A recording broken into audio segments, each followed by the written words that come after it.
Let's talk about the outlook for the petrochemicals business. How do you see 2023 shaping up already in the first month and a few weeks through China's opening, but still threats of a global recession are in place? I think we are going through the bottom of the down cycle as we speak.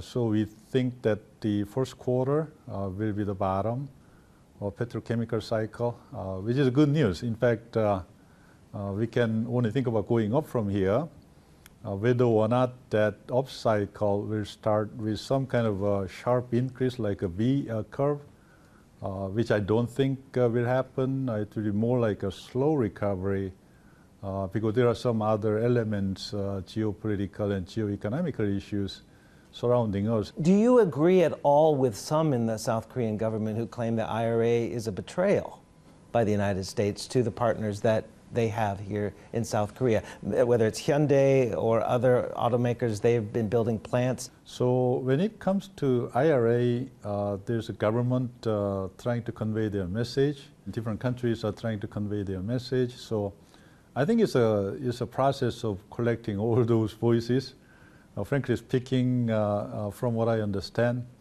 and trying to probably nail down some of the details that have to be nailed down and narrowed down, frankly speaking. And I'm not sure if even U.S. government has all the answers to satisfy everybody in the supply chain. But how do you mitigate against the fluctuations in raw material prices, in particular like nickel? We are preparing ourselves for first of all, secure supply of raw material, which is more important than the price. What if don't have material to produce? And the price becomes secondary. So our first and foremost priority is to secure enough raw material for the future. So we are doing a lot of projects with the suppliers and players to make sure that we have a stable source of supply, number one.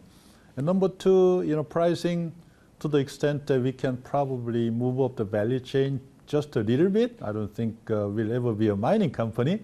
However, if there's mining projects of lithium, for example, that makes sense, maybe we can invest some minority share. How are you addressing the climate crisis? I know hydrogen is a big push. There's a new plant that you're planning, green hydrogen. But how are you specifically in a very, dare I say, the reputation of the petrochemical industry is that it's a dirty process? We have a daunting goal of reducing 20 million metric tons by 2050. So I think we are fully committed to deliver net zero goal by 2050, and we are doing it in 3 different ways. First one is direct reduction. This is the mainly processing technology using a little bit more hydrogen and really investing in novel technology like CCE or carbon capture utilization. So we are investing a lot in those areas, and we are doing all kinds of methods to make sure that we secure enough amount of renewable energy in Korea and our overseas plant as well.